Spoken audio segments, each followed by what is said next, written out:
मौत के 3 दिन बाद लावारिस पड़ी रही लाश कहानी उस एक्ट्रेस की जिसने 70 फिल्मों में मचाई धूम। काजोल से था खास रिश्ता। आइए आपको बताते हैं उस एक्ट्रेस के बारे में। 22 दिसंबर 2010 को चैम्बर के यूनियन पार्क में अचानक पुलिस का सायरन बजा।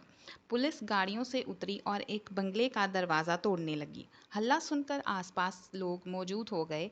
जब पुलिस ने अंदर जाकर देखा तो एक लाश 3 दिनों से अपने अंतिम संस्कार का इंतजार कर रही थी।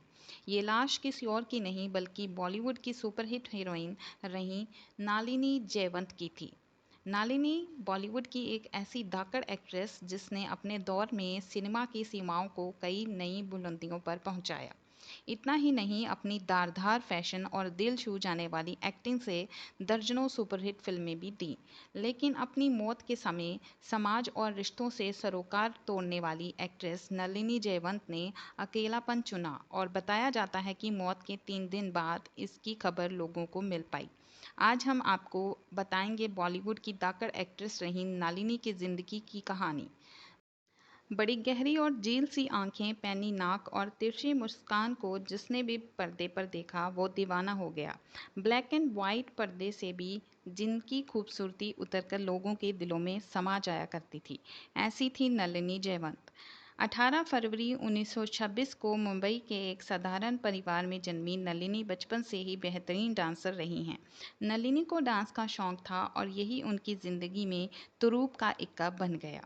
नलिनी जब महज 14 साल की थी तो उन्हें फिल्म बहन में कास्ट कर लिया गया।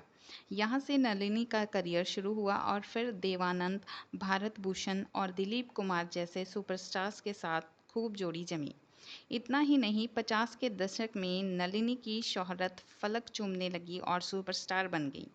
नलिनी ने अपने करियर में 70 से ज़्यादा फिल्मों में काम किया और खूब शोहरत कमाई। नलिनी ने कई फिल्मों में ऐसे किरदार निभाए कि आज भी उन्हें मिसाल माना जाता है। काला पानी, मुनीम जी, जादू, नास्तिक और मिलन जैसी कई शानदार फिल्मों में अपनी धारदार एक्टिंग और खूबसूरत अदाओं के लिए जाना जाता है।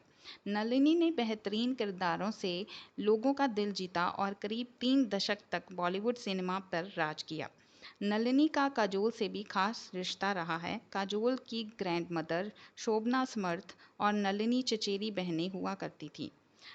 अपनी ज़िंदगी के आखिरी दिनों में उन्होंने सामाजिक सरोकार तोड़ लिए थे। इतना ही नहीं, नलिनी ने अपने अंतिम दिनों में अकेला रहना पसंद किया। हालांकि चैम्बू में उनके बंगले में नौकर रहा करते थे, लेकिन फिर भी कभी कभी अकेले ही रहती थी। बिना किसी से कोई बातचीत के हफ्तों गुजार दिया करती थी। नलिनी का निधन 2010 में हुआ और करीब 3 दिनों तक इसकी किसी को भनक तक नहीं लगी। मौत की खबर मिलने के बाद लोग वहां पहुंचे। नलिनी आज भले ही हमारे बीच नहीं है, लेकिन उनकी ज़िंदगी की कहानियाँ और फिल्मों की एक्टिंग लोगों के दिलों में राज करती है।